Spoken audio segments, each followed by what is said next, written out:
અમેરિકાની ટેરિફ નીતિના કારણે ભારતના આંતરરાષ્ટ્રીય વેપારની પરિસ્થિતિ બદલાશે. ભારત દ્વારા નિકાસ થતી તમામ વસ્તુઓ ઉપર અમેરિકાની ટેરિફ વધશે, એટલે કે આયાત ડ્યુટી વધશે.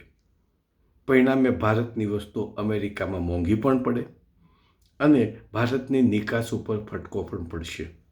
બીજી બાજુ ડોલરના વધતા જતા ભાવને કારણે અમેરિકામાંથી થતી આયાત મોંઘી પડશે, મોંઘવારી પણ વધશે. અને ત્રીજું, અમેરિકાએ ક્રૂડ ઓઇલ ખરીદવા માટે મોદી સરકાર સાથે કરેલા કરારથી ભારતમાં મોંઘવારી વધશે. આઝાદીના 76 વર્ષ પછી પણ કોંગ્રેસ સરકાર કે ભાજપ સરકારે ભારતને સ્વાવલંબી બનાવ્યું નથી. એના પરિણામ હવે ભોગવવા પડશે. ભારતને કેવી રીતે સ્વાવલંબી બનાવી શકાય એને લગતી તમામ વિડીયોમાં આપણે ચર્ચા કરીશું. 2 થી 3 વિડીયો થશે. સાંભળજો, સમજજો અને ફોરવર્ડ કરજો.